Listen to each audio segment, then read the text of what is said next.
नमस्ते छात्रों। आज हम 8वीं कक्षा की पहली इकाई में से पहली कविता सीखने जा रहे हैं।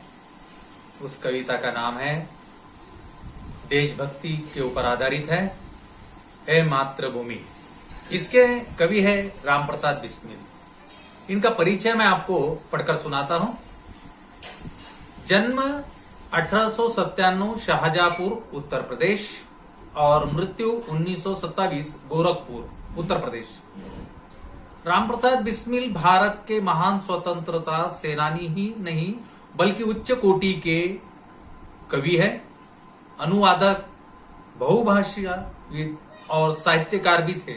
आपने देश की आजादी के लिए अपने प्राणों की आहुति दे दी। सरफरोशी की तमन्ना आपकी प्रसिद्ध रचना है। बिस्मिल उपनाम के अतिरिक्त आप राम और अज्ञात के नाम से भी लेख व कविताएं लिखते थे।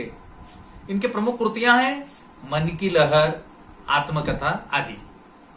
पद्य संबंधी कुछ बातें इस प्रकार है। प्रस्तुत कविता में क्रांतिकारी एवं स्वतंत्र सेनानी कवि राम प्रसाद बिस्मिल जी ने मातृभूमि के प्रति अपने प्रेम एवं भक्ति भाव को व्यक्त किया है। यहाँ आपने मातृभूमि की सेवा करने और देश हित में निछावर हो जाने की लालसा व्यक्त की है। तो हम देखते हैं, पंक्तियों को मैं आपको पढ़कर सुनाता हूं और उसके बाद में उसका सार हम देखेंगे। हे मातृभूमि, तेरे चरणों में शीश नवाऊं, मैं भक्ति भेंट अपनी तेरे शरण में लाऊं। प्रस्तुत पंक्तियों में कवि अपना प्रेम व्यक्त करते हुए कहते हैं कि हे मातृभूमि, मैं तेरे चरणों में अपना मस्तक, अपना सर झुकाता हूँ। मैं अपनी भक्ति की भेंट आपको अर्पित करता हूँ। मातृभूमि के शरण में जाने की कवि की इच्छा है। माथे पे तू हो चंदन, छाती पे तू हो माला, जिह्वा पे गीत तू हो मेरा, तेरा ही नाम गाऊं। कवि यह कहना चाहता है, राम प्रसाद बिस्मिल कहना चाहते हैं कि मस्तक पर मातृभूमि चंदन के समान और छाती पर माला के समान शोभित है। उनकी जिह्वा पर मातृभूमि के गीत सदैव रहते हैं, सदा रहेंगे। जिससे सपूत उपजे श्री राम कृष्ण जैसे, उस धूल को मैं तेरी निज शीश पे चढ़ाऊं।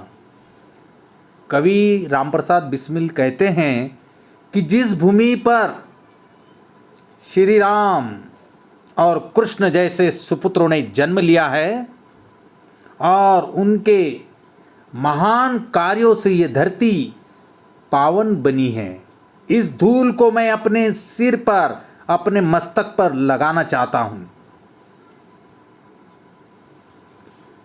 माई समुद्र जिसकी पदरज को नित्य धोकर, माई समुद्र जिसकी पदरज को नित्य धोकर, करता प्रणाम तुझको मैं वे चरण दबाऊं। कवि बिस्मिल कहते हैं, जिसके चरण को छूकर सागर प्रणाम करता है, उन चरणों को दबाकर कवि मातृभूमि की सेवा करना चाहते हैं। सेवा में तेरी माता मैं भेदभाव तजकर, वह पुण्य नाम तेरा प्रतिदिन सुनूं सुनाऊं। कवि बिस्मिल कहते हैं कि सारे भेदभाव मिटाकर मातृभूमि की सेवा करना चाहते हैं। कवि की जीवा मातृभूमि की पवित्र नाम रहे और कानों में मातृभूमि का ही नाम सुनाई दे। तेरे ही काम आऊं, तेरे ही मंत्र गाऊं, मन और देह तुम पर बलिदान मैं जाऊं। राम प्रसाद बिस्मिल कहते हैं कि जीवन मातृभूमि का काम आए।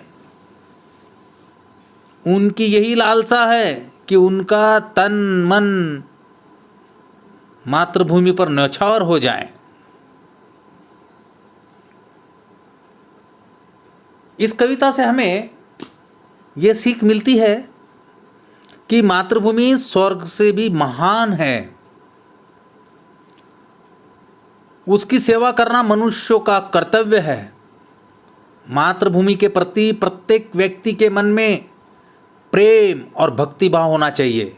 मनुष्यों को अपना सर्वस्व अर्पण कर देना, देश हित के लिए सदैव तत्पर रहना चाहिए, सदैव तैयार रहना चाहिए, देशभक्ति से ओतप्रोत रहना चाहिए। कठिन शब्दों के अर्थ हम यहाँ देखेंगे, जैसे नवाना यानी झुकाना, शीश यानी सिर मस्तक, जिह्वा यानी जीभ जबान, रज यानी धूल मिट्टी, बलिदान यानी न्यौछावर करना, देह यानी शरीर जिस्म, माथा यानी मस्तक, पद यानी चरण।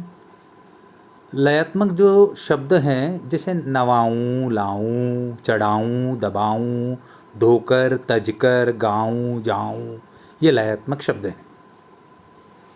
और ये सीधा भी बोलना है।